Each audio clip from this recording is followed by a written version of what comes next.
G'day folks, welcome back to another HP Gaming GameLINK video. We are going to be unboxing some stuff for you today. Firstly, if you didn't see the title card at the start of the video, just to let you know, there is a few audio problems we're having at the moment, only because it's not anything we're doing. There is a block next door that is getting constructed upon, and they are laying massive sewage lines and things all across the board, so we're sort of dealing with that. There's not really a good time to shoot other than at midnight, which sort of would wake everybody in their house up, so you'll have to forgive the noise, and I apologize if the profanity filter that I'm setting up misses some bits and pieces from external noises as well. Some of the language that is getting heard throughout our home, which is where we shoot, is quite prolific, I'll put it that way. But enough about that, folks. We're going to get straight into it. For those of you who don't know me, my name is Matt, and once again, welcome back to another HP Gaming video. Today, we are going to be unboxing a starter set for Keyforge, the Age of Ascension. This is the second set of the Keyforge line from fantasyflightgames. Now, this is a game by Richard Garfield, who created the immortal Magic: The Gathering. It's also a game that is classified as a unique deck game. Now, what I mean by that is Fantasy Flight have brought out, there's this one, I think there's something else in the works. There's also Discover, which is a bigger board game, which are classified as unique in that every single deck for these Keyforge games, Keyforge decks or Archon decks, is entirely unique. Yes, this set includes 204 cards, but the combinations of decks that have been made up are unique. I mean, yes, okay, some decks are one card different than the rest, but the Archons themselves that control the decks are all individually unique. I have no idea how many different Archons are out there, how many different components and cards and multitudes. If you think of the 204 different decks, and every deck is unique, how many decks that stands for, I'm not sure. There are two in this box here that you will not find anywhere else. Keyforge is a game where you don't modify your decks, you don't draft cards like you would in Magic, for example. So the decks within here are self-contained and they cannot be modified for play, which means that every deck, there is only one copy of it in the world, and that is yours to control. So that's pretty cool. How differently they are, how differently they play, who knows, we'll have to wait and see. Now, the decks you can get individually on their own. This is a starter set that includes everything two players need to get going: 2 decks, 2 playmats, 2 sets of counters. The goal of the game is to be the first to forge, funnily enough, keys, and open the crucible to plunder its treasures. Open or forge 3 keys and you win the game, simple as that. But we're going to get into it and open it up. If you are interested in this product, you can check out hpgaming.com.au because we've got Keyforge coming back in stock, which is very exciting. So I'm going to get my trusty pocket knife here and we're going to get into it all. I think one of the things about Fantasy Flight that I've been loving at the moment is their quality of production. And that goes with not just this product, but obviously everything they've been putting out, not just of recent years, but across the board. It's pretty much, if you're looking at something from Fantasy Flight, you know it's going to be quality, and that is something that is pretty awesome. And it's something that is synonymous with all of their games: Marvel Champions, Arkham Horror, which is one of my favorites, especially playing solo. Plastic goes on the floor. It's a fantastic line of products that are built to last, which is awesome. Okay, so this is Keyforge. We're going to get into it here. We're going to get into it, open up and show you what's in the box. So, as you can see, 2-player starter kit, pretty straightforward. Unique game, every deck is unique, apparently. And inside we have an overview, so there's a bit of a learn to play rules leaflet as well, which is pretty straightforward, and a lot of punch board. This is a pretty detailed but also simplified rule sheet. There are lots of learn to play videos out there. I'm sure that we'll do one as well down the track. Talks about turn order, setup, what happens on your turn, etc. I do like that it's the same color coding. So the different sets, the original set, Call of the Archons, was a red set.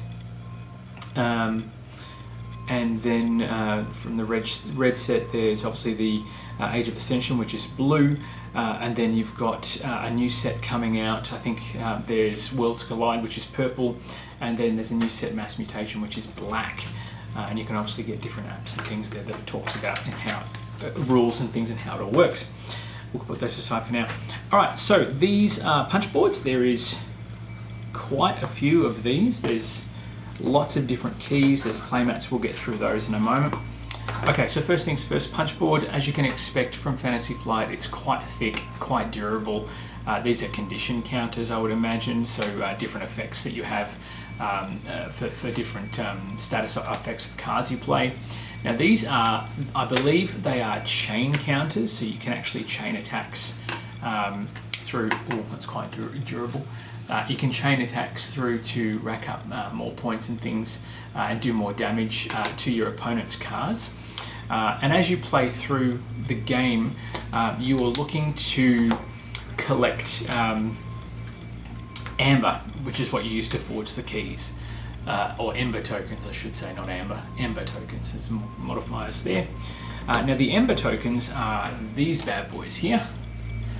These ones here, nice, very, very thick, very durable, which is awesome. Very cool. Now if you collect Æmber tokens, you can forge keys. And if you look at these, there are 2 sets of keys, 3 per player. Let's put those up there for you. Now the 3 keys, they obviously show you different Æmbers, 1, 2, 3, 4, 5, 6 Æmbers per token. And obviously as you forge a key, you flip it over. At the start of the game, they look like that. And then as you build them, you obviously turn them over, and the first player to forge 3 keys, as I said before, wins the game. And you'll do that by playing cards to the table, battling, causing damage.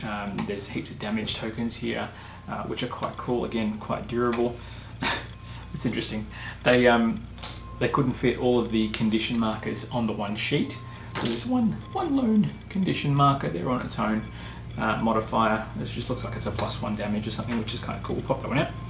And then you've got these cool, these are the chain tokens to mark life and things as well, and they obviously sit atop of those cards that you saw earlier.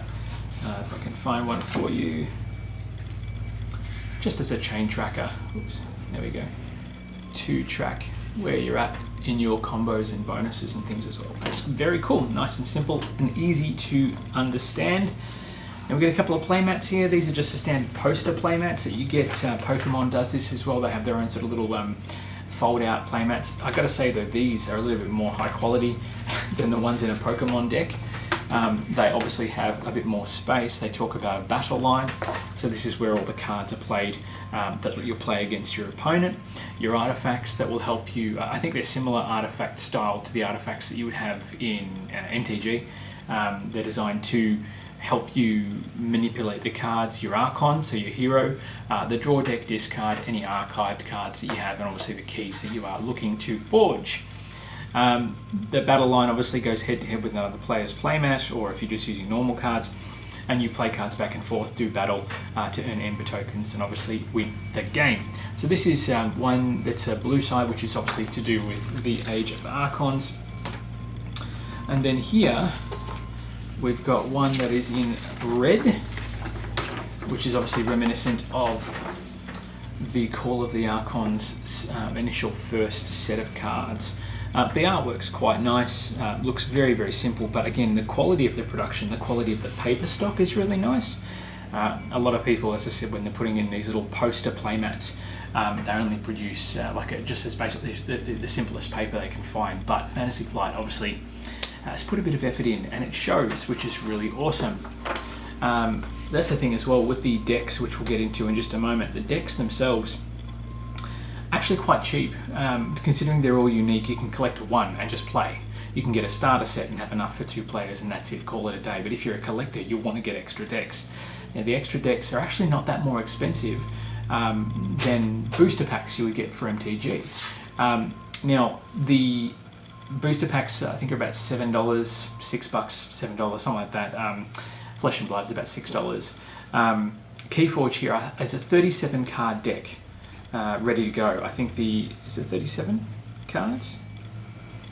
Yeah, I think there are 2 37 card decks. So to get a booster for 37 cards, I mean, if you're buying a booster at 15 cards plus a token, you're looking at $6, $7. Keyforge, a 37 card add-on deck, is $9.95. That's it. So there's a lot of value in the boxes there. The inlay in there is quite nice. You've got a little something else they do really well at Fantasy Flight and is really popular in the Arkham Horror boxes. I think they're in the Game of Thrones LCG boxes as well. Correct me if I'm wrong, somebody. They've got the little rise tabs there, and I'll lift it up so you can see the little rise tabs so you can separate the components. So once obviously deck's taken out, they'll fit in here, or tokens on one side, decks on the other. It's actually quite a nice way to store everything and keep things separated without them sort of sliding around in the box. Now, first things first, we are going to move that to the side, get all the tokens and components out of the way, and we're going to get into our friends here, which is our 2 individual decks for Age of Ascension. As I said, each deck is unique. Whether they have similar cards in them, I don't know, we haven't opened them yet, but the idea is there is an Archon in each of these that is unique, and obviously all the rest of them are cards that are made up for that 204 card set, and you can see the artwork there on the box is quite cool. And for $9, I mean, that's not bad. $9-10, whatever it is per deck, is actually pretty good price, pretty good value. And it means it gives you an incentive to try out new decks and try out new cards you might otherwise miss out on, which is very cool. We're going to get into this one first. We'll put this one to the side here. And we'll see what it's all about. So let's have a look. Should we just rip the packet rather than keeping it? We're going to keep the box maybe? Let's see. Oh, it's sealed. We can't. We have to rip the box.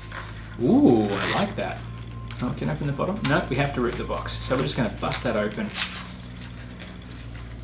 Hope I don't rip anything else in there. That's actually important.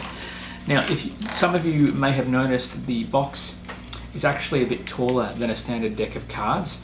And sometimes I think in the singular components there are sometimes extra bits and pieces as well. It could just be for a hang cell as well. We'll put that to the side over here. Pull ties, which is cool. You can see there with a card list of all the different cards that are in this particular deck. And you've got as well an individual name for the deck and the Archon as well, which is obviously randomized too, which I like. Some of the pulls are a bit tricky to get off. We'll get there in the end though, folks, I promise. Oh my goodness. I'm actually looking to see how complex it actually is. I've never actually played a Keyforge match. But I'm looking to see how complex it is, and the reason for that, plastic on the floor, sorry, important step, is I want to see if it's something that I could teach to Charlotte and see whether she would be able to enjoy it. Obviously she's not into the space side of things as much rather play Zombie Kids Evolution, Zombie Dice, Pandemic. I must admit she has been playing through a campaign of Pandemic Legacy with us, and as a result I'm impressed that she has understood what's been going on in that game. We are into our 2nd game of April, so for those of you who know Pandemic Legacy Season 1, you'll know what's just happened and what a game-changing month that was. But yeah, the fact that she's heavily into the deeper strategic side of gaming is very, very exciting, and I'm looking forward to seeing what she brings to the table when we play bigger and bolder games moving forward. Anyway, sorry, I digress. Back to it. So this deck is a deck. These are the 3 different factions that are involved. I don't know the names of all the factions, but bear with me. This is Bastiu Svensson, the Nasty and Alert. So obviously this is our Archon. And the deck has the individual backing for the deck on every single card, which I think is quite cool. It means that they've individually printed the cards, this deck, with whatever cards they've included in the unique deck. So that makes the cards a bit more unique as well. That's your Archon card with the different factions. So the factions there is Shadows. What have we got? We've got Shadows, Brobnar, and the Dis factions. Shadows, Brobnar, and Dis. It looks like some fire stuff there. Shadows looks like it could be a bit sneaky. And the card list as well of what's in the deck. So you know how to separate the cards out. They are individually numbered, as most Fantasy Flight games are, particularly with their LCGs. And it's obviously got a bit of a barcode there as well. I don't know what that does, but I'll scan that in. I think it's to do with a Keyforge app that you can download, which will keep tabs of your collection and which cards go where. Okay, so let's have a look at some of the cards. Shard of Greed. item. It allows you to gain 1 Æmber for each friendly shard you have in play. Oh, that's a good card to have. Mac the Knife.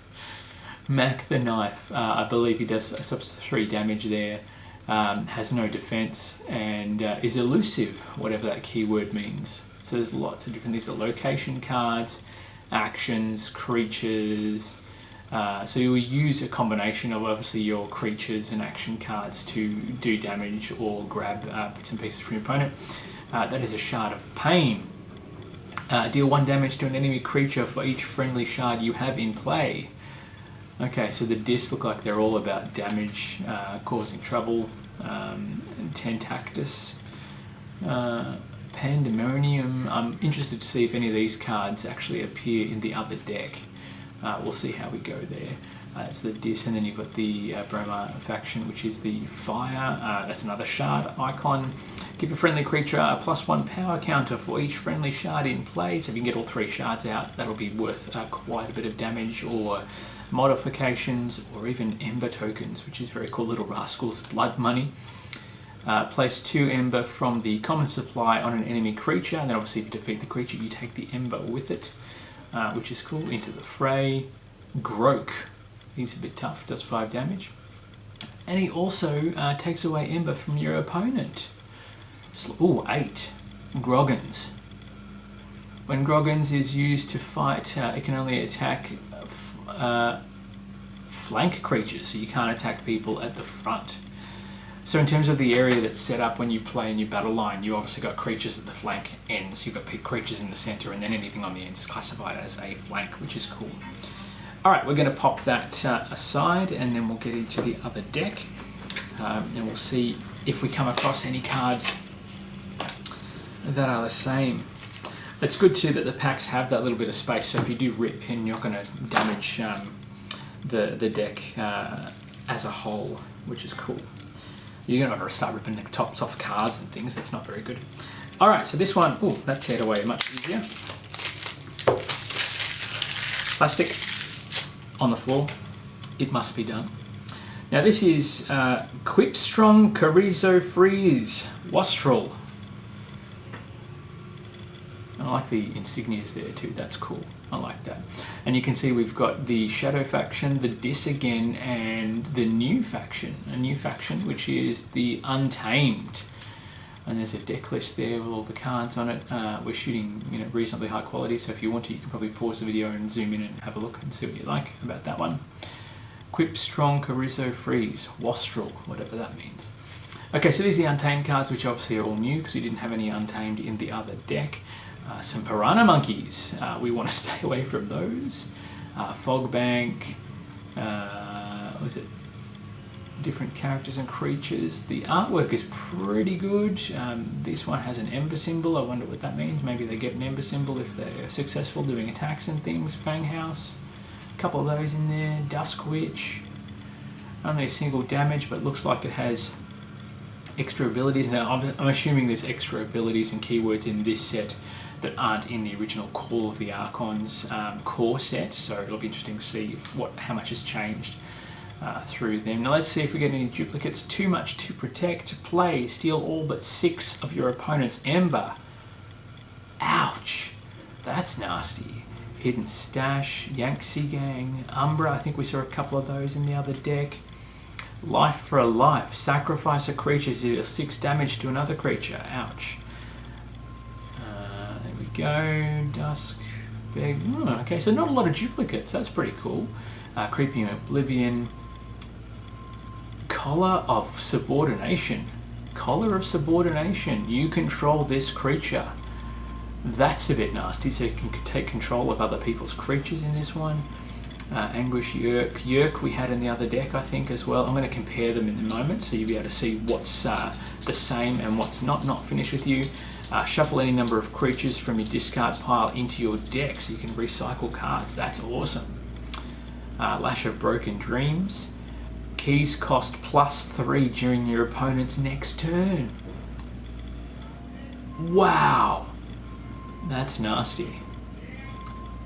Binding Eyes, your opponent gains 3 change. Wow. Okay, so there is a fair bit of damage to be done there, and I'm sure that the other deck obviously has some compromise as well in terms of how it all sort of works, so I just have to remember which one of those. The good thing is too, if you do mix up the cards, they've all got the name on the card, so you know exactly which deck they belong to, which is very cool. Now if I compare these, let me just see the Brobnar, let's have a look at the Dis and the Shadows to see if we've got any cards that are the same. Life for a Life is in both decks, that's interesting. Hidden Stash is in both decks. Yanksy Gangs, there's 3 of the Shadows cards that are in there. If you're not sure, you can actually identify them by number, which is very cool as well. Now if I look at the Dis cards, no, the Yerks are different. There's Yerk and there's an old Yerk in one deck. Pandemonium's not there. Poltergeist, no. No discards are the same. It's just the Shadows. Just like three out of the Shadows decks are the same. Everything else is different, and that's very cool. It means you can sort of obviously try different strategies through different factions and see how they all operate. So what I'm going to do, I'm just going to hold. In fact, you know what? I'll get a shot, and it should come up on your screen now, so you can see side by side the different decks that are available, or different deck lists from the 2 decks that are in this box. And these 2 decks are not anywhere else in the world. The makeup of these cards is completely unique to these 2 boxes that I've got here. They don't exist anywhere else, and I think that's quite cool. I mean, I didn't expect it to be as unique as that first up. I thought it might be okay that we'll cheat and we'll have 1 or 2 cards different and the rest of them are all the same, but no, in this case there's 3 cards from only 1 faction that are duplicated in the entire deck, so on both decks, which is very, very cool. I like that. We're going to have a bit more, or I'm going to have a bit of a refresh and sort of go over the rules and things. We might even get a chance for Charlotte and I to have a bit of a practice over the weekend. She may not like it, I hope she does. As it is, she plays Marvel Champions with me a lot, which is awesome, really happy with that. And getting in a lot of games. Charlotte has been working on a top 10 list. I think she started with top 5, now it's become top 10. So you can expect to see that at some stage in the near future. For those of you who are supporting us on our Patreon page, thank you very much from the bottom of our hearts. It means the world to us that you are happy to offer us such wonderful support. And if you are getting game crates, may all your games be good ones. As always, if you haven't already, subscribe to the YouTube channel by all means, so you can stay in touch whenever we post something new.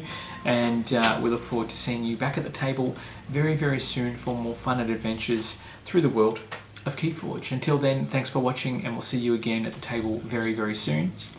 Bye for now.